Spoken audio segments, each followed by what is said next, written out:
Dans l'épisode du 7 avril d'Ici tout commence, Clotilde annonce à Rose, Axel et Louis que Tessier veut la moitié de l'Institut en dédommagement de ce qu'elle lui a fait. Si elle refuse, il pourrait porter plainte et ruiner sa carrière. Si Axel et Rose sont d'accord, Louis est évidemment contre cette idée. Il avance que si Tessier détient une partie de l'Institut, il pourra les virer, mais Axel est certain que non, car son oncle veut apaiser les tensions entre leurs deux familles. Quand ils retrouvent tous Tessier justement, Louis déclare qu'il compte bien protéger son héritage et ne rien lui donner, mais Charlène et Théo interrompent la discussion. Tessier explique qu'en réalité, il veut que la moitié de l'Institut revienne à ses enfants. Face à ce changement majeur, Louis finit par accepter. Quand Charlène va ensuite lui parler, il confirme que c'est uniquement par amour pour elle qu'il a cédé, car il sait qu'elle se retrouve en permanence coincée dans la guerre entre les deux familles et il est prêt à faire des efforts pour son bonheur. De son côté, Tessier raconte à Constance ce qu'il a fait.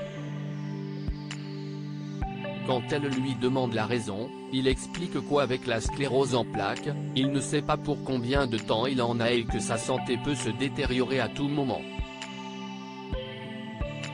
Il tenait donc à laisser à Charlène et Théo quelque chose de concret. Plus tard, Clotilde retrouve Tessier pour lui proposer une trêve. Le directeur de l'Institut l'accepte, tant que le cercle ne renaît pas.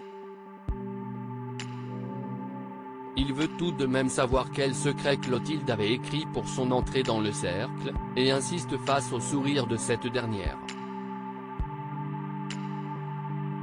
Clotilde finit par avouer qu'elle avait écrit être amoureuse de lui et s'attire évidemment les moqueries de Tessier avec qui elle partage un moment complice. Ailleurs à l'Institut, l'attachée de presse de Diane Lair valide le menu de la brigade féminine et ajoute qu'elle voudrait que l'anniversaire de l'ancienne Miss France se déroule carrément à l'Institut. Ambre répond qu'il n'y a pas de souci malgré les regards paniqués d'Hortense, mais elles sont interrompues pendant leur visite par Rose, qui comprend rapidement ce qu'il se passe. Antoine est promu après une petite discussion avec Daphné et Antoine, la brigade féminine se fait réprimander mais les reproches sont rapidement balayés par l'annonce que Diane Lair a validé le projet et viendra fêter son anniversaire à l'Institut. Même Antoine et Rose se réjouissent de la nouvelle. Enfin, après un changement Davis surprenant, Tessier accepte que ses élèves préparent des œufs en chocolat pour les enfants du village, et explique à Antoine que c'est la ténacité de Solal, Kelly et Lionel qui l'a convaincu. Il en profite pour aborder un sujet on ne peut plus sérieux avec Myriel en lui proposant le poste de directeur adjoint de l'Institut. Il s'assure ainsi que les Armands ne puissent plus l'accuser d'être le seul décisionnaire, et qu'Antoine continuera de faire les tâches ingrates que lui-même refuse de faire.